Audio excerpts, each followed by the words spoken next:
Hello, hello, hello, ladies and gentlemen, boys and girls. Welcome to VUX World, where I am your host, Kane Sims, as always. And as always, we will have an epic conversation today about the future of AI powered customer experience.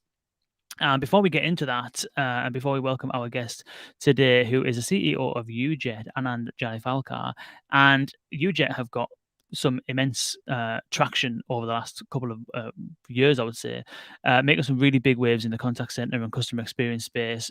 Partnership with Google, CCAI, and got a real good overview of all of the trends, emerging trends in customer experience automation. And so we'll definitely get into that. But before we do that, a shout out to our presenting sponsors today on VUX World. That is Deepgram and Symbol AI. So if you are, which I'm sure you are, because most of the people that listen to this podcast are in a position where they are creating conversational applications on a regular basis, chatbots, voice bots, and things like that. One of the biggest trends in that space is the creation of voice assistants and voice capabilities for call centers. And if you are doing that, you need the right kind of technology. And Deepgram provide a really crucial component to that, which is the automatic speech recognition part. Speech recognition, if you don't get that right, then what you're feeding into the rest of your model is rubbish. So you need to get the speech recognition element right. With Deepgram, you can actually customize and retrain those models to make it really specific for your domain, which means that if you work in banking or insurance or finance or retail, then how people talk about your products and services is going to be different depending on the industry that you're in. The ability to customize that speech recognition model is absolutely crucial. There's a whole bunch of other features that Deepgram have. It's very cost effective. It is very highly accurate. And so if you are in the market for speech recognition, do check out deepgram.com/VUX World. Our other sponsor is Symbol AI, which I would say has some of the most impressive technology that I've probably ever seen. It is absolutely amazing. You can see just how easy it is to add simple but powerful call coaching and agent assist functionality, call tracking functionality to your customer experience solutions with Symbol AI. It's got customizable APIs. It's conversational intelligence, essentially. You can use it in calls, you can use it in videos, you can use it on text conversations, and it is literally best in class contextual AI, and you can get it up and running in no time. And you can get started for free by going to symbol.ai, symbl.ai. Some of the stuff that Symbol is able to create or enables you to create, because ultimately the power is in your hands, is absolutely immense. You can get to data within conversations that you didn't even know existed. Things like being able to do outbound dialing, detect voicemails, recognize when a beep in a voicemail has occurred to be able to leave a pre-recorded answer phone message, or to be able to escalate to an agent when someone actually picks up. That sounds really trivial, but the amount of organizations that spend a hell of a lot of money on outbound dialing just to try and get voicemails and people that don't pick up or recognize when to transfer a call to an agent is unbelievable, and being able to automate that is absolutely crucial. Automatic transcripts of conversations, summarization of conversations, stripping out action points and stuff like that for meetings and stuff like that, building your own agent assist capabilities that rolls up next best actions and all that kind of stuff for agents in the contact center dashboard. It's absolutely impressive stuff. So do check out symbol.ai, symbl.ai, if you want to explore the value of conversational intelligence for your business. Now, without further ado, I'm sure we'll touch on some of this stuff in today's conversation with the CEO and founder of UJET, Anand Janefalkar. Anand, welcome. Thank you for having me. It's a pleasure. Thank you so much for joining us. It's an absolute pleasure. UJET is on an absolute mission, I would say.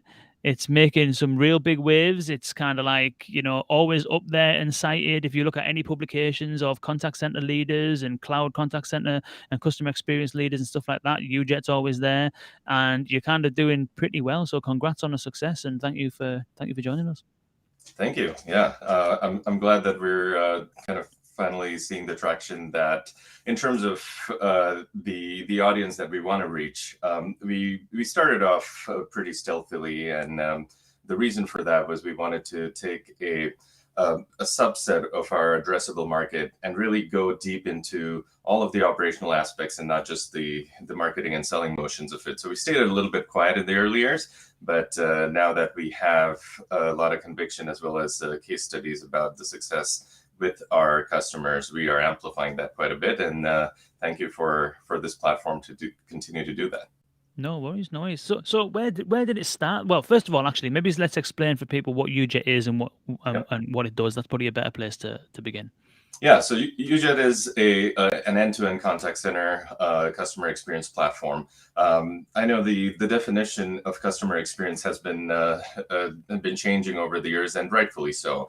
But essentially, whenever a company needs to communicate with their customers, whether these are customers that they're potential customers, they're trying to sell new services, or all the way to retaining them and providing them value, as well as providing them accurate ways to utilize the platform and the different features of it, that's where UJET comes into play. We take deep looks into what the three user sets that formulate this customer experience equation are looking for. So what the end user, the agent or the advocate, whether it's virtual agent or human agent, and then finally the contact center stakeholders, which include the directors, supervisors, as well as the IT team. So that is what UJET does, is kind of formulates this end-to-end hyper-personalized experience for our customers, and we'll obviously get more into it as we speak. Definitely, definitely. So where did it come from then? How did you kind of, yeah, where did it all come from and how did you create it? I suppose is following on from that. Yeah. So I had a little bit of a different journey, I've been told, than folks that typically get into the sector. I was always fascinated with wireless communications. There's this particular event of watching a movie with a car phone, and in those days, cardless phones, that particularly piqued my interest. And I very early on decided that I want to build these devices. So it went from cordless phones, car phones, to the cellular phones, and what is today the smartphone. So did my master's in telecommunications, researched at some of the top companies, at least in those days, and then spent a long time at Motorola building 3G devices, as well as the infrastructure that feeds into them. What I figured out as I went through that journey, and a couple of other companies that I worked for after that, is that the world is experiencing a tremendous macro shift, and people are starting to communicate visually and contextually. They're not looking at these connection points, which were limited by the devices, right? The phone was typically just a phone and just did audio. The pager was just a notification system for most of the time with the limited responses, and then the chat was really localized to your desktop browser. With the shift into smartphones, what I saw is that people are very just naturally communicating visually and contextually. And when I thought about I was always very entrepreneurial and wanted to start my own thing. And when I thought about a major problem that I face, which you can probably empathize with the spelling of my last name, it's very difficult to spell on a customer support call to get a return email. And it's none of the agent's fault, and we'll get into how we solve that. But also that the only time two humans communicate in a non-visual and non-contextual manner was customer support. So I felt that despite not having the typical journey going into the contact center world, I felt that I had the bits and elements of what the modern communication between humans and human interaction a future looks like. And that was it. That's when I decided to start UJET. And we have a very different take on what just conversations mean. A lot of times in our sector, conversations typically mean just speaking to each other. But if you really delve deep into it, right? I mean, you and I are talking, and let's say we're talking as friends or family. We a lot of times today take for granted the tools that are at our disposal when we're communicating through our smartphones. A lot of times we'll share our reservation, we'll share our location, we'll share photos and videos, we'll take just some metadata that might be a copy paste from one of the apps that we're using, and we send to each other. So conversations have evolved, and they're no longer just audio. And it's natural, right? Because we communicate, interact with all of our senses, the speech, audio, visuals, touch, and all of that. And I think that's going to keep evolving. So what we really over-indexed on is how do we provide that multidimensional and fluid omnichannel experience to mimic a little bit more of how we interact in real life. because what we felt is the recipe for disaster for a lot of times why customer support and agents kind of get dinged for is that you're taking those two humans. One is frustrated or flustered or anxious because something is not working in a product, a bill is not being paid properly, or there's charges that they don't recognize. And then the agent that is on the other side, and this person has already gone through the chatbots and find a way to escape those to talk to a live person because they're frustrated and anxious. And then you're taking that agent, which in normal life is communicating visually and contextually, and right now just has to deal with the anger and sentiment of that particular customer. So we felt that providing that tool, providing that multidimensional just ability to understand what the issue is, what led to this, what is the metadata, what can they capture and put in that customer record, which is auditable, and then provide a solution for that, whether it's a refund, whether it's a return label for a shipping package, so on and so forth. So that is where I felt there was really a big opportunity, and I did not see anyone kind of going there because the backgrounds for how people are evolving into it are very different.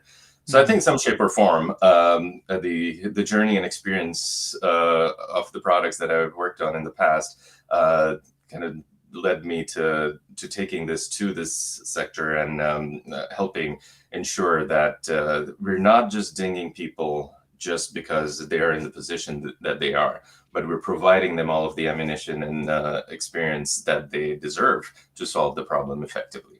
Interesting. And you do have a unique approach to that kind of like you mentioned there, conversations changing Mhm. over time. And you're right, like if I was gonna meet my wife or whatever somewhere, 9 times out of 10, I'll send a snapshot of the map where I'm at rather than trying to text exactly my location and stuff like that. So I wonder if you can talk around a little bit of some of the experiences that UJET enables. Because I know that you do have a tightly knit kind of mobile and contact center kind of like work together in harmony and so. So I'm wondering if you might be able to give us an example of some of the use cases that clients are enabling with UJET. Totally, and that's exactly right. Right, when you are interact with friends and family, you're very digitally acquainted. You have gotten used to certain interactions that you just kind of take for granted, right? And a lot of times, and this goes back into the connection points argument, where the evolution of conversations and the evolution of the contact center, a lot of times, yes, we're going towards the understanding what the sentiment and what the voice is saying. However, the metadata is extremely powerful. I would say that is an extrapolation of the age-old saying that a picture speaks 1,000 words, but the metadata adds to that.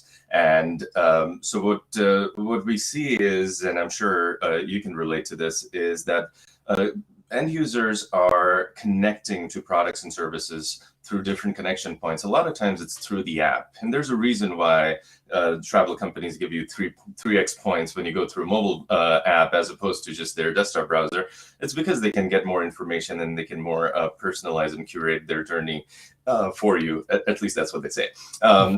And so the connection points have evolved from just picking up the phone and calling to going through the experience through the app or pulling up a mobile browser or desktop browser and then going through that experience, or just knowing that there's a phone number, whether you're going to your favorite search engine and looking for a connection point, or it's the number at the back of your credit card or the number on the box of the drone that you purchased and just calling in.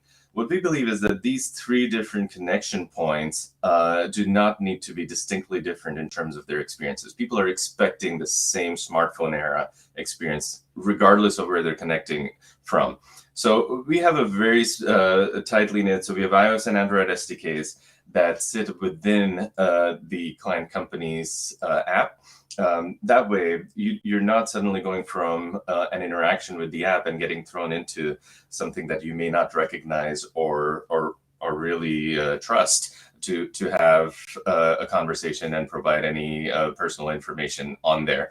So they're very tightly knit. Think of this as mobile banking, right? When you're in mobile banking today, people are very much used to taking a picture of a check and depositing this. This is very sensitive information. It has your account number, it has your name, it has your address, it has the money aspect involved. And we've gotten really used to those things because we know that mobile check deposit picture stays within that app, is just directly going from your app encrypted into a system on the back end. It doesn't even go to your camera or camera roll. So it's that tightly knit of an iOS and Android SDK, and those stay within the confines of that app experience, the same security that you're used to and have grown to trust. It doesn't go beyond those bounds. Then the web page experience, right? A lot of times you're logged in, you have certain information that gets rendered onto your screen just because of your user segment and because of your login information. Our web SDK sits in there, and there's a lot of intelligence that's tied into your current session to provide that seamless session continuity, whether it's a virtual agent as well as a human agent. And then finally, the ability to take a very traditional old IVR call when someone's calling from their smartphone, the ability to get that opt-in for an SMS, and using that SMS and deep linking technology for the smartphone, just completely transforming that experience to not just stay on that very plain analog channel, but bringing that into the blended omni-channel stuff. That is another aspect of our platform. So what we do is to try and blend these in a fashion where you're getting the most effective outcome. And then you're also optimizing for agent efficiency, peak hour traffic, as well as not asking the questions that you probably already have in the customer record with the deep tie-in into backend systems. Interesting. Yeah, so what do you you mentioned, you alluded there that customers expect this kind of like mobile experience regardless of the channel of choice and stuff like that.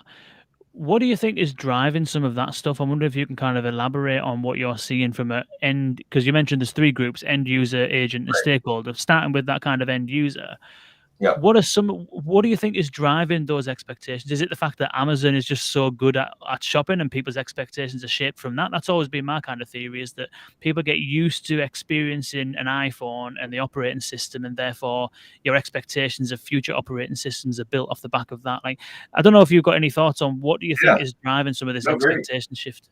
very good question. And I think it's just how things have evolved from, I would say, 2006, 2007, when the smartphones just came onto the marketplace. And yeah, it's Amazon, it's Google, it's Microsoft. There's just tons. I think it would be very unfair to other brands that we're not pointing them out. But if you look at even something like a Yelp, right? You're going into, at least here in the States, you're going and searching for a restaurant that your buddy has told you that it has just amazing sushi.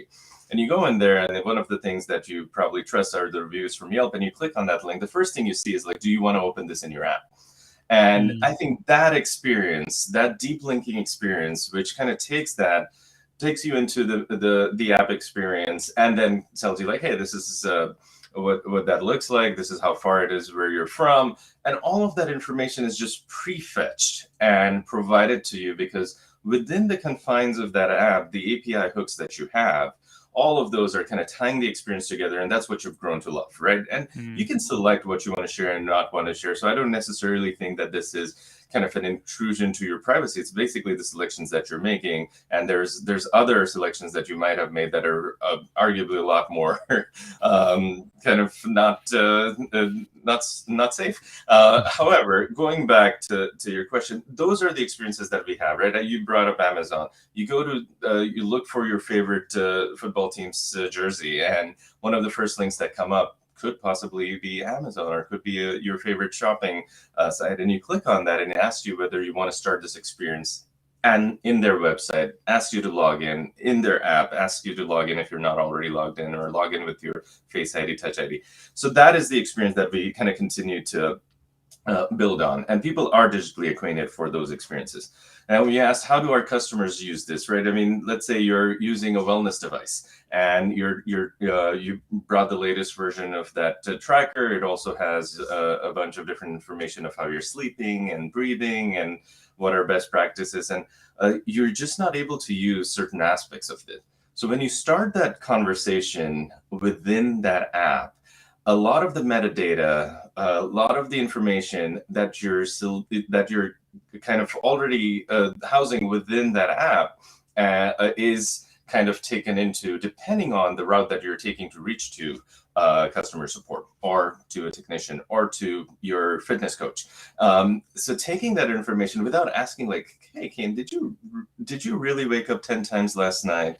And all of that information is already there. And getting a snapshot of that is really powerful. I'll tell you further examples about travel, which is a perfect kind of use case for this. And if you look at it, so let's say you want to, things are getting better in terms of travel. You want to go to Paris, for example. However, you know that you also wanted to go to Brussels. So you're looking at all of this through the app, and then you're like, all right, I'm going to go ahead and book this trip. And a web page doesn't necessarily just have to be app. And you're going through that journey, and then you're hitting a certain kind of issue, and you start communicating with the customer support. You're going through, let's say, a chat. You get connected to a virtual agent, and you're using all these the great technology for recognizing accurate languages, accurate intent, and so on and so forth. But the ability to get that deep API calls into what your past several wireframes that you might have traversed, and have that virtual agent say, like, all right, Ken, looks like I have the information that I need. There was your credit card had expired. That's why we're hitting the snag. Thank you for updating that. I can go ahead and book the travel to Paris. However, I saw that you searched for a route through Brussels. Would you like me to proceed with that instead? I think that is magic. And you provide an experience like that. That is the sure way of creating customer loyalty. I can go further with the financial advisors case, or even healthcare case, where you're really anxious and you want to go in for an X-ray. You're really hoping that you haven't broken your toe because you have a very important football match coming up. And you said we weren't going to mention football, and you mentioned it twice so far. I know. And the winter really gets that the sports thing going. I mean, you want to be mobile, but you can't be, and that's why those are coming up. You're really hoping that this X-ray turns back negative. You're calling your nearest provider, and they're collecting a bunch of information. But it just feels that experience seems so frustrating. They're like, hey, we can't locate. You probably have changed your phone number. We can't locate your account. The ability not only to accurately recognize that and have the right intent, the right training models, the right kind of just breadth of that particular NLU engine, the artificial intelligence without intelligent automation, in our opinion, can be really lackluster. So that is how we're helping our customers, and that's why we're seeing the success in terms of our customers' satisfaction ratings is kind of attributed to that. Interesting. It's interesting because on that customer experience side of things, it's like where you've got, let's say let's use Amazon as the example, or whoever else, X retailer or X brand that provides a really good customer experience, spends millions or trillions or whatever it is on really thinking about that customer journey and nailing that customer experience. And then you go and use, let's bring the football reference in again. Let's say you go and try and buy a football ticket for your local team, which is nowhere near the size of company that some of these other companies have nowhere near the level of, I would say, maybe technological sophistication, perhaps internal capabilities and skills to be able to provide an experience that is really kind of like what people would expect. I mean, what you're talking about here is like real deep contextual awareness over the current user situation, their immediate previous behavior, past previous behavior, a thorough understanding of their in situ needs in real time, being able to tailor an experience towards that. This is all stuff that an average organization just doesn't have that level of data. So I'm curious about, one, who is your kind of like ultimate customer, and is part of UJET's value in being able to bring that capability to organizations like football clubs who traditionally wouldn't really know where to start with some of this stuff? Yeah, great. I'm really glad you brought that question to the fore, because a lot of times we talk about the end user experience and the agent experience, but we miss out the most important kind of part of the equation, which is the stakeholders, which is the organization, which is probably the IT team, as well as the contact center directors and VPs. So absolutely, yes, it is not a lost group of focus that we have. And UJET is designed so that the journey for this particular group is also very simplified. The what we have set up for bringing these experiences to the fore is a very simple modern UI, modern user experience based approach to setting up these queues, setting up the data dips, and setting up the just the plumbing to these websites. Now, football clubs and all of the others, they have made the transition to having their web pages. They have made the transitions to having their mailing lists and so on and so forth. We're not talking about the late 90s or the early 2000s, where you're still picking up the phone and calling these folks to, like, I'll be at the will call window and pick up my ticket. Those experiences are yesteryears, right? Today, they already have made that transition, but your question is extremely accurate. It's like, how do these stakeholders take that additional piece and embed it in that user journey, which is right now just being used for notifications or the end step of purchasing the ticket? So that is so as a stakeholder, it's extremely straightforward. You can select whether you want to just modernize your IVR and add that blended layer of SMS components to it, whether you want to use that as an inbound, as outbound, whether you want to use that for any changes in the matches that might have gotten postponed or might have getting rescheduled, all that. But furthermore, blending this experience depending on the situation and the urgency and complexity of that situation. That is what we really provide with our admin portal and user experience that we have taken a lot of care of over there. You do not need a PhD in Visio just to formulate these call flows. You do not need to understand whether you're hitting dead ends by trying to try it out. We have the intelligence built in when an admin goes into their admin portal journey to set up these things, which are very, very simple. If you look at it at the end, as humans, we are simplistic beings whenever we want to buy something or we want to go to an event. And the ability to take where they left that particular past interaction and where they're going through. Setting this up is one of the things that we get the most kudos for.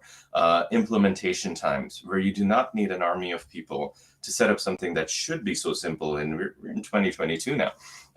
So we absolutely take care of that kind of user persona and ensure that what they need and the steps that they need to take to go to the future state of their contact center. Most of them are not going to be ready to disrupt everything and like, no, I'm just going to take this and I'm going to get to the 2030 vision that I have of my customer experience. No one's going to do that. And so having that deep understanding as product designers, smartphone app creators, user experience developers, that the mechanism of CI/CD, the mechanism of the blue-green releases, that you can sequentially go step by step into these functions, maybe find a logistically separable unit or even an agent team that you want to start this with, and then flow that into the others. Maybe start off with an overflow system that if you have a group of agents that have been trained to take these conversations from the virtual agent in a seamless manner and see how they are understanding it and whether they are feeling more empowered to solve these questions, and then furthermore rolling it out to the rest of the organization. These are things that are out of the box. These are the things, if you are on any popular CRMs, or if you have a homegrown CRM, or if you have your customer data in a specific database that is extremely secure with APIs that need to be accessed to get that past state of conversation that you mentioned. All of those things are out of the box. And what we see the folks that are on an implementation session with UJET, they greatly love that, and they really feel that they can focus more on creating that journey in an effective manner, as opposed to just kind of scratching their heads and what do I need to do, and who do I need to deploy, and what timeline am I looking at? Those kind of questions go out of the window. Interesting. I suppose the art of the possible is sometimes difficult, isn't it? And once you get used to something, it starts taking that incremental stepping stone approach is let's learn about this core bit. Okay, what have you Exactly. increment? As you Yeah. kind of grow, you learn, you develop, and all of a sudden you're deploying pretty sophisticated stuff Right. in time. And if I may add, the end-to-end thing matters, right? What it allows you to do is, because it is not designed as an analog system with voice, and then you kind of have these hacked-on systems for chat or SMS, because it's designed that the routing engine was blended omnichannel from day one. It allows you to see like, hey, I sent this to a virtual chat first. But the next time when I took a different agent team and they finished their training and they're starting to utilize this platform, I had the voice channel implemented and it did not use a virtual agent. And what did that look like? And what was the sentiment for there? And what was the end CSAT, which again is completely deeply embedded within the program. Furthermore, what does the agent gamification system say? Did they take longer sessions on voice or chat or SMS, or was it shorter?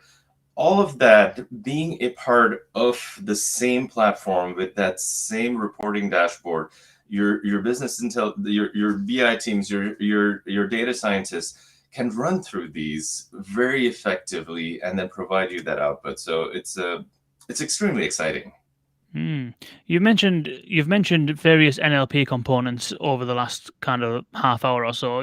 Sentiment analysis you touched on there. You talk about virtual agents, chatbots, voice bots, and you also said, I forget the exact phraseology you mentioned, but something like AI without process automation. Is that the phrase? AI without process automation? AI without intelligent automation, AI without IA, if you want to Yeah, play yeah, yeah, those fair enough. words.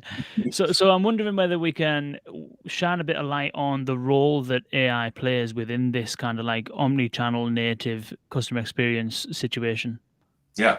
So you mentioned our partnership with Google. One of the things that really excited us about the whole platform is the AI with IA, right, with intelligent automation. And we're strong believers that just utilizing AI and intelligence in just particular just pieces or aspects of that journey, yeah, you can probably embellish that journey a little bit, but it's not going to lead to a effective and a predictable outcome.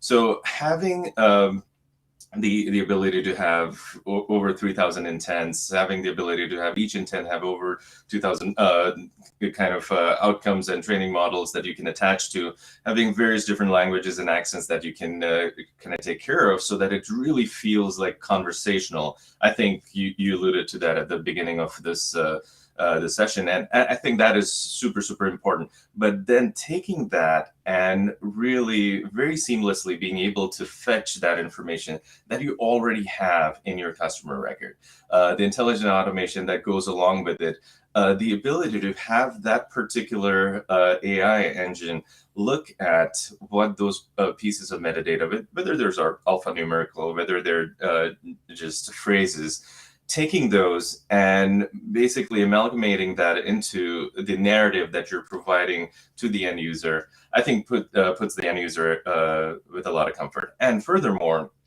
if I may sidestep a little bit, if you look at where the worst experiences are, and where do they start? If you really look deeply, why customer experience is so important and the sectors that they're so important, and then you delve down into what are the two top things what people are really getting frustrated. One is because they're not able to use the product or service in a way that it was advertised to them. And two, that they are being charged for something that they did not expect. If you just take these two pieces and apply AI as well as intelligent automation by listening to them. Furthermore, if you delve down and look at independent research, a lot of, I would say over 65% of customers felt that they were not listened to before the call. And so what we have devices, what we call as pre-session smart actions. Smart actions is our patented system of obtaining this metadata in an effective and automated and secure manner. These pre-session things, the customer feels like we're listening to them before the conversation is forced upon them, because they don't know where to go, and they give up on the social media or DMs, and they just call in because they feel that's just the primary way that they can really get a hold of a person. You take that and then you apply these pieces of conversational AI. You kind of blend all of these together, and you still look at the sentiment. You look at whether this conversation is leading to an effective step of what you expect it to go towards. And if you don't see that, bring in that human agent for their experience, empathy, and intuition, so that you're not losing this customer because of just not getting a resolution. And what you see is that if you achieve first touch resolution, you can retain that customer over 70% of the time. And in fact, most of them will be repeat buyers, or they'll do repeat business with you. Interesting. Now, you mentioned when you talk about intelligent automation, are you talking about that example you gave there of like an assistant or a virtual agent that is able to look into either the UJET platform or piggyback through the UJET platform into a CRM system and extract data that would essentially bring more context or more personalized experience to the customer interaction?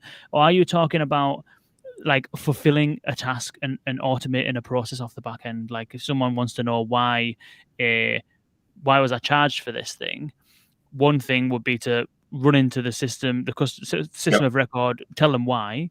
That would be one way of automating a question answer kind of thing. But another form of automation.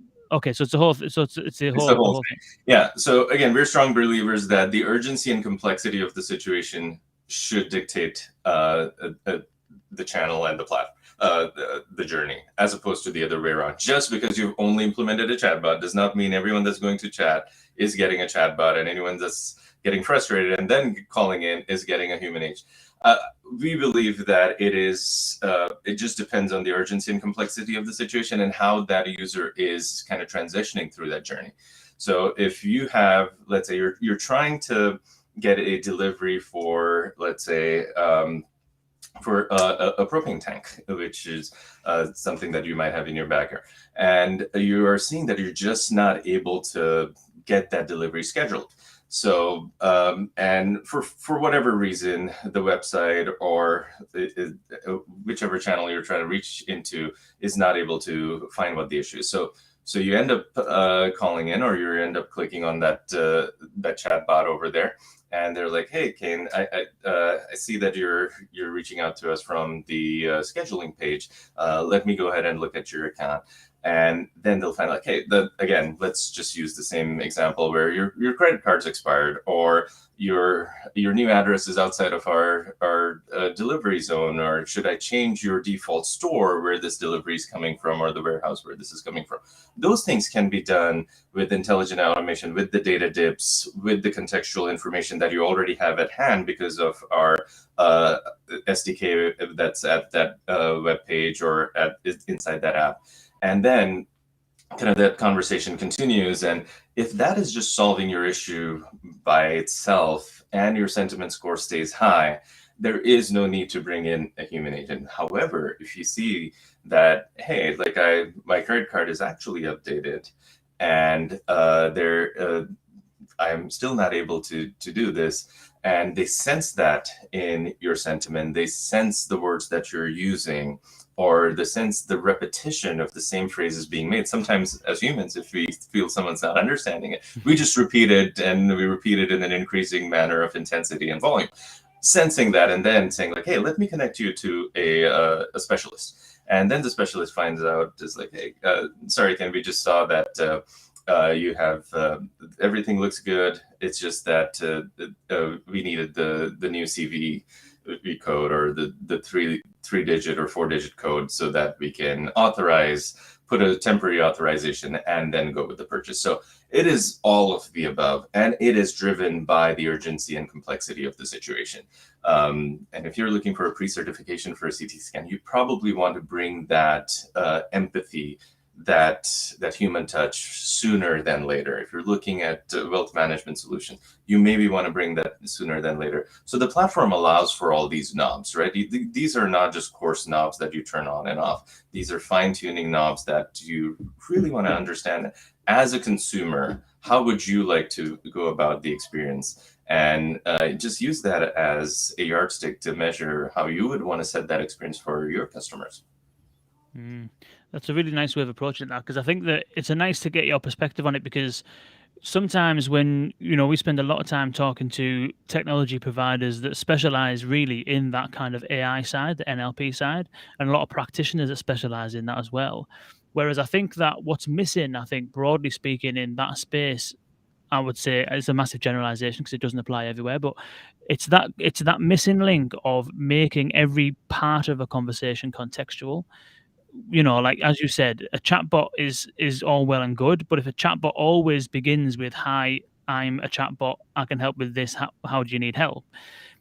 But you're already on a product page. You've got stuff in your basket. There's something Yeah, that's bothering you about yeah, proceeding. Then arguably that chatbot should pick up exactly as you described. Okay, I can see you've got these three things in your basket. You're almost here. Like, is it a problem yeah. with this or this? Like, and making that, using the data that's available to make every piece of automated interaction contextual and personalized. Right, and you hit the nail right on the head, right? You go into that shopping experience, and sometimes they even ask you for multi-factor authorization. What is that code that you see at the bottom of the page? I mean, if you're able to ask that for just one aspect of it, then you already know that it is not the deficiency of the web page. It is not the deficiency of that user journey. It is the deficiency of not being able to carry that context and that information and the past wireframes that you've traversed onto your customer support conversation. So yeah, it's extremely important to look at this as an overall experience as opposed to bits and pieces that you want to hack together to say like, oh, this part looks good, and I've just tried to help normalize the peak hour curve going into it. Well, guess what? That peak hour curve is going to come after an hour that you expect, because all of these people that are going into that chatbot experience getting frustrated and what you're thinking is deflected are actually not getting resolved. They are just getting deflected and then calling into a primary mode of conversation. So it is important to measure these. And that is why the admin journey that you brought up is so important, because they are the ones that are measuring this as well, and formulating whether or not the sequential step-by-step rollout that they're doing is actually making sense to the audience that they're trying to cater this for. That's really good. One of the things that I can imagine that some of the challenges that organizations might face when they try and do this kind of stuff, because I've come across a lot of them in the past, is that one is availability of data. You need to have the data somewhere if you're going to do something with it. And sometimes, you've mentioned a couple of industries there, banking, healthcare. A lot of those type of organizations have kind of legacy on-prem systems, not really easy to get access to. And I know that you've mentioned kind of like solutions to that. But then the other thing is that this kind of like omni-channel kind of like situation where we're using the capabilities of the device that we happen to have at hand to our benefit. For example, a mobile device in an app, and being able to send even just something as simple as a screenshot to the person who's on the live chat with you so they can actually see what's going on, or whatever it might be. Kind of, or you said about checks, sending a picture of a check, or Mhm. I'm going through a mortgage application right now and I have to go to the solicitor with Yeah, physical documents that I've had to go online to download and then email to my wife so that she can print it out at work. She then yeah. brings it back and I have to actually physically go down to the office to hand in the paper. And so one of the challenges, especially in that industry, other regulated industries and other organizations with a degree of tradition or culture that have policies in place that would prevent some of this stuff, is that getting the business to a point where it will agree that actually we're happy to send a check in an app, or we're happy to send this proof of ID digitally, is also a bit of a challenge. I'm wondering whether you can shed some light. One, would you agree with those challenges? And have you got any other examples of some of the challenges that organizations might face when they try and do something like this? Yeah, I mean, I think I'm just going to go into bits and pieces of information that you just provided there. Mm, So mm, I actually feel that there is, and I don't think it is just being lethargic that these organizations are just being lazy and not doing. I think it is either they've been jaded by past experiences and then also because of data retention and security policies. So like you said, you're downloading these documents. It's not like you had these tucked away in your attic somewhere and you had to procure them. You're downloading these. So these are coming from a digital origin point. So they're already either on the cloud or all that. The maybe the urgency of having those documents on the cloud or in a digital manner, whether or not it's an on-prem system that's connected to the internet or not, that has already taken place. I think what's the missing pieces is understanding where these experiences come through. So I'll give you a couple of ways that our customers have either faced this and kind of gone past that. So understanding the connection points is very important, right? So the end user, again, is very much in the digital era. Like let's agree that that is the actual case. You don't have these documents stored somewhere in there in a bookshelf. So they're already starting from there. The agent and advocate or the specialist or the solicitor, all of these, let's say that this is the face of the business entity that you're trying to get the problem solved. They are also connected to a computer. It's very unlikely that this person is not in front of a computer or doesn't have access to a computer.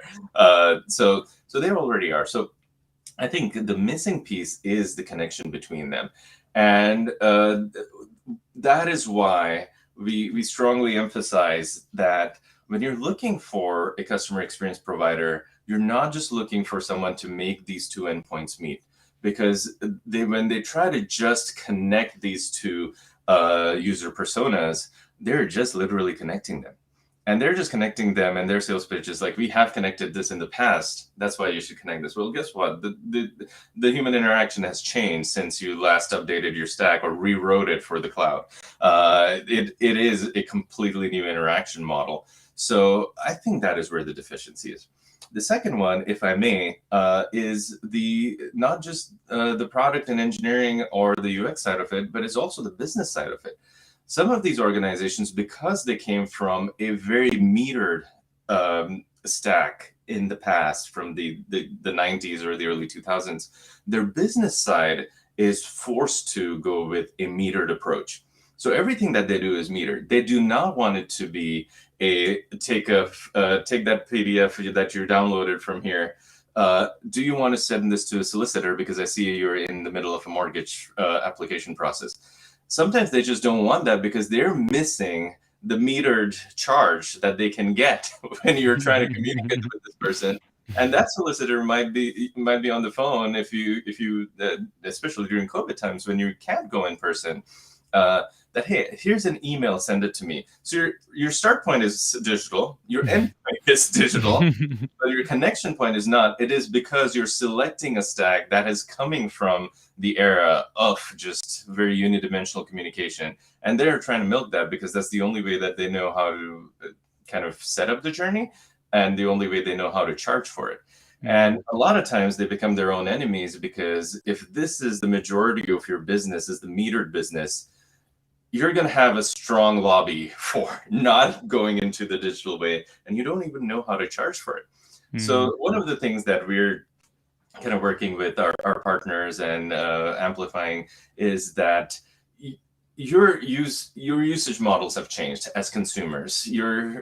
The people that are providing these solutions, their usage and consumption models have changed. They're not going into a back office in a certain particular office building and looking through files and seeing like, oh, is this Kane Sims? Is this matching his license that was issued 20 years ago? No, all of these things are already digitized. So you need to really find ways of providing that same experience and not try to circumvent the absolute deficiency you have on the connection channel, because that is the only thing that is not truly digitized. That is so interesting. And it's like, I mean, the pipeline that you create from starting digitally and moving it into analog and then going digital again is just the amount of security holes in that are unbelievable. And then when you actually get there, you actually get to the solicitor's office and they don't even look at it. They don't even look at the ID that you've got and all that kind of stuff. It wouldn't have made a difference. And then I think half of the issue is that obviously the people that you actually deal with are people that work as solicitors and not the owners and stakeholders at a senior level of the business. And you're right, incentives are definitely aligned with time-based revenue. Right. And so there's no incentive when there's such a kind of like what is it? Such a status quo that's embedded in such incumbent providers that have an interest in keeping things the same. But inevitably, as has happened with every other industry so far, change happens, doesn't it? Transformation comes, some disruptor comes from nowhere, and they've been built on digital business models, and they reinvent the whole situation. It happened Precisely. with it happened with the music industry. They couldn't figure out how to charge for what they have, and all of a sudden, things move, Yeah. things change.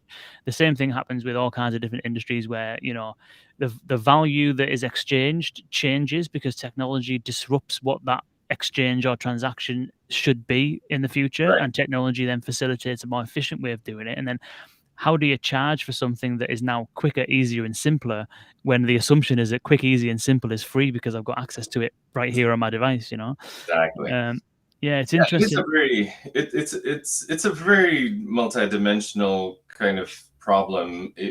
Not only it is the multidimensional thing that you're trying to solve in the human interaction aspect, but also how you're going to charge it from the business aspect, right? You just cannot uh, get to a point where it's like, no, that's just not something that we're going to charge for because that is what people expect, right? You bring up the music industry and the way music consumption has changed, and it was considered sacrilege that, oh, you're providing these well, the first thing was like you're providing the chorus of the song to listen, and maybe people would just find a way to download that and listen to that again. And everyone knows like all of these things that these are all funny stories to talk right now, but these were real blockers in business meetings several years ago. So I think that, yeah, there's either these stakeholders, they have been jaded, they've tried certain solutions that are like hacked on solutions to their base platform, and they don't work as seamlessly. Frustration in the agent, solicitor, specialist, technician group is extremely high, and they stop using it because they're like, you know what, I'm just going to ask these people to bring that in. I already have the copy. I know that they're coming in. I have a copy of their records on my computer. I'm just going to match those. So I think enabling that end-to-end experience with the security, with the seamlessness, is extremely important because we're impatient beings, right? I mean, you look at the products and services that we use, we are going to transition from things that are very laborious, that take a lot of time and are cumbersome. And then it's inevitable. And there's a lot of things that companies think, and specifically certain sectors, where they're like, the customer's captive. Well, the customer might be captive, but you look at the services that they have added on, you look at how their lives have changed and the multitude of things that they're buying and purchasing and using. And you might have that customer retention as an account, but the value of that account, the long-term value of that account, and the actual spend on that account might have gone down quite a bit because there are aspects of your business that are so backwards that they're maintaining their account. They might just do their check deposit, salary deposit with you, but everything other than the value-based services, the LTV services that you're investing on, they're not subscribing to because they have found a better way of better company to do business with.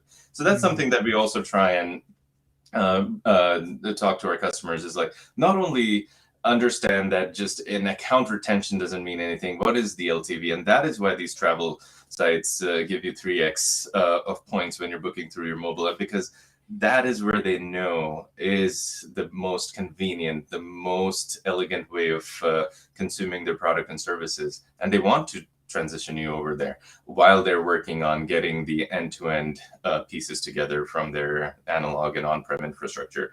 But at the same time, these on-prem systems and these databases, they are getting connected to the information highway through the internet. So having a platform that will do these data dips, really obey all of the security, the regional kind of regulations, is also extremely important, because that is why some of these might have gotten jaded in the past, is like they're not following the CCPA, they're not following the GDPR, they're not following the opt-ins for SMS and websites. And that's not negotiable, right? So then you can't fault the people to make the decisions that they have made in the past, where you're just not divulging that information. And when you don't divulge that information, there is no security hole. So a lot of aspects are really important, and I think it's unfair to place the blame on a particular aspect of it. And essentially, that is why the architecture of platforms end to end, considering all these three different personas, becomes just it's indispensable. Unless you consider all of those three, you're not going to have a success rate that you're envisioning. I suppose the same would be true advice for if you're not even thinking about platforms or technology, but you're thinking about the program itself. A digital transformation program needs to involve those three kind of stakeholders. And I think you also, would it be a fair assumption to hypothesize that the industries that firstly, to piggyback on actually what you were saying, that I'm definitely a believer that everybody makes the right call at the time based on that agile manifesto principle of everyone makes the right decision at the time based on their knowledge, experience, and resources. And so a lot of industries like that we've been talking about are actually, in fact, heavily regulated, and so there is little wriggle room in places as well. But would it be a fair assumption or a fair hypothesis to make that some of the industries that are perhaps lagging behind as far as this kind of like customer experience automation would be those regulated industries, like maybe property or solicitors or legal or insurance potentially, although there's some good stuff happening there. And the organization or the industries that are pushing it forward are the ones that are perhaps more obviously driven by commercial incentives around retention and stuff like that. Retail, you mentioned travel a few times, where there is definitely a repeat purchase and a kind of higher customer lifetime value potential. Is that a fair assumption, or is there any curveballs that you would throw into that kind of? Yeah, I think it is a trend. I think it is just a trend that, and a greenfield is always going to be a little bit easier because you don't have to get a sample size that's strong enough to knock over the status quo, right?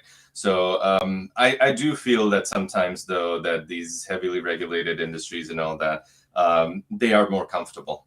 They are just more comfortable till they see their business slipping away, and then that's when they really jump into it. And when they really dig down deep into, like, we've really not lost that many users, but our earnings are down, or why are they? We see a bunch of our users really requesting a plugin or using this particular plugin to this particular service. So I think it's not just one. It can be a blanket statement that it's just the regulated industries that are doing. Arguably, mobile check deposit came from the most regulated industry. So I think it is just the focus. There needs to be focus on understanding, like, why are so many neobanks getting the attention that they're getting? Why is there so much disruption in the financial industry? Why is there so much disruption in healthcare? A lot of times it is because you're looking at aspects of your business that are very superficial. You're just looking at the top line, where it's like, oh, one line segment says that you're not losing customers, but is their spend really going up, or is it going down? What are they using? Are their online purchases something that they're using your account for? Maybe not, because you just don't have the plugin into Apple Pay, Android Pay, stuff like that. So I definitely feel there is a little more roadblocks and a little more kind of work to be done for whoever's embarking on this journey of providing an amazing state of customer experience at these heavily regulated industries. But at the same time, I think the InfoSec teams have already gone through the same digital acquaintance phase that they have allowed for you to log into your mobile apps with Touch ID, Face ID, pattern on Android, and so on and so forth. So if they have already done that, and if you're trying to change something, you're trying to make a payment, and they've allowed you to go through that with that simple user experience manner, it's not true that they are the blockers. They just need to see that there is enough evidence that you're not going to see an unencrypted copy of this particular invoice out on the ether, and that your practices are really strong. And a lot of times also the companies that are providing these solutions, they evolve from just serving very unregulated SMB businesses, and then they're trying to go after enterprise. I think that is also something that entrepreneurs and a lot of people can kind of think about, is that if you are going to go for enterprise, you should really have that. And not to toot our own horn, but we had SOC 2 Type 2 certification even before we had a website. We had HIPAA and SOC 2 in the first 29 months of existence. So we were very much focused on going to enterprise, and that's how we kind of went that. And the beauty of that is all of that is translatable to mid-market and SMB. So because even mid-market and SMB today have to completely adhere to the GDPR requirements, the data retention requirements, the CCP requirements here in California. So we strongly felt that it wasn't time wasted to put in security as a foundational piece of the platform, as opposed to just getting quickly out to market. And time will tell how that success looks like. Interesting. Well, I think it's a sound approach, isn't it, to basically make the thing bulletproof. And if you can make it bulletproof and you can sell to very large, kind of very strict organizations, then it's just like it's a no-brainer for the smaller companies, isn't it? Oh, right. Oh, what you mean you've sold to such and such and such and such, and you've got all of those kind of situations in place. It kind of Yeah, makes it it's a a lot combination. easier. I do feel that it's the early adopters. It is the people that matter, right? It is the Mm. people that are focused on that user experience, whether they're small companies or big companies. But yeah, I mean, we were the first in the industry that said, like, yeah, we're not going to store your recordings. And that really put a lot of the CISOs, the security architects at ease, and like, oh, okay, so like, it's your choice. What do you You do? put What do it, you do? Transcribe them, or is it an option yeah, to store them? we can transcribe them and have either it as an attachment to your CRM customer record, and that take it pub inside the confined environment that goes with the roles and permissions of how long the agent can see it and not, how the audit teams have access to it. So your operational logistics don't change at all. Or if there's a regulation that this needs to be at a media server at this particular location, we pipe that into that media server if it needs to be in a multimedia format. So I think things like that, where you don't just get so hyper focused on like, oh, but I can charge for these recordings so much after retaining them for 3 months, and there's no way that this company can get out of it. I think that mindset is also something that that we'll see people come around to, and it's like, what is really important here? Is it providing great customer experience where you can start selling more and more of the stack to them, or you have this like almost extortion revenue by keeping these? And yes, it's a cash cow, but is that a value-added service as opposed to a service that soon will be replaced? Exactly. Yeah, that's a one-way ticket to nowhere, isn't it? It's like I was reading a story about how the McDonald's milkshake machines always break because they're only in the contract. There's one company that can provide them, and there is a known problem with them that only an engineer that works at that company can fix. And it turns out that something like 40% of that company's revenue comes from repairs, and so it's the incentives, how the incentives align for the incumbents is often the thing, isn't it? But yeah, definitely that it sounds as though what you're onto is basically a more ethical, disruptive business model, because there's incumbents right now that do call recording and storage and charge for that kind of stuff. So it's disruptive, but it's ethical at the same time, which is quite nice. Yeah, I mean, we want to provide value-based services. We want to provide services that are very, very much looking at user experience and security as the foundational principles, because we are in a day and age where people do not want to read manuals. Gone are the days when you're like, hey, the implementation fees are this much, and they're so large because our technology is so complex. It's going to take 6 months for training, implementation, and all that. Well, guess what? People are going to see through that. It's not. We are at a time where, especially in this sector, that the technology is there, And as a technologist, I feel that this is one of the very rare instances where I am building something that is adapting to a behavioral change that has happened almost 14 years ago. But it's just that the sector has been a little bit void of user experience, and looking at selling value-added services as opposed to just connectivity services. Interesting. I love it. I love it. Anand, this has been an absolute pleasure. Thank you so much for joining us. It has been enlightening. I knew it would be enlightening, but it has been more enlightening than perhaps I would have expected. It has been fantastic. Thank you very much. Where can people go to learn more about UJET and find out a bit more about what you do and perhaps get their hands on the technology? Yeah, so you can go to ujet.cx. I know with this lighting it's a little bit poor, but ujet.cx, and there's there are solutions for every shape and size of businesses. The beauty of customer experience is that you are in the end catering to customers. We're all consumers and customers. So please go to our website and see which of the aspects of our technology, which our technological stack, our user experience really resonate with you. And the hyper-personalized journeys are what we are in to provide, as opposed to just a particular package. I think I touched on the business side of it, and the simplicity of doing business is also what we focus on. And as a result, you can look at our G2 crowd reviews, where we've been rated in the highest in customer satisfaction, ease of doing business for the last 7 quarters. Wow. Nice. That's impressive. Well, Anand, this has been an absolute pleasure. Thank you so much. Thank you, everyone, for joining us, whether you're tuning in on LinkedIn, YouTube, or listening back on the podcast. Do check out ujet.cx. Really cool domain name, that ujet.cx. I didn't realize you could get a CX domain name. That's a nice, nice little hack there. I'll have to try and find one for VUX, VUX.cx. But check out, I'm going to say VUX.cx there. Check out ujet.cx, definitely, to learn more. And we'll put links in the show notes. We'll stick Anand's LinkedIn and stuff like that in there. Anand, if you're happy to connect with anyone who wants to learn more. That would be great. Thank you so much for having me, and thank you, everyone.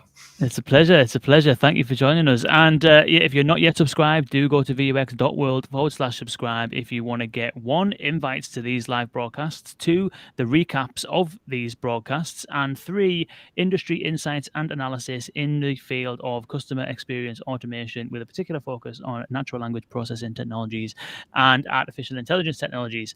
That is me and Anand. Thank you so much for joining us, and we'll see you next Tuesday when we'll be speaking to Scott Stevenson, CEO of DeepGram, all about the speech recognition revolution. They've just released a new study with a whole bunch of new data, so we're going to be looking at speech recognition use cases, accuracy, AI ethics, and the value that provides. So do join us next Tuesday. Same bat time, same bat channel. Until then, see you soon.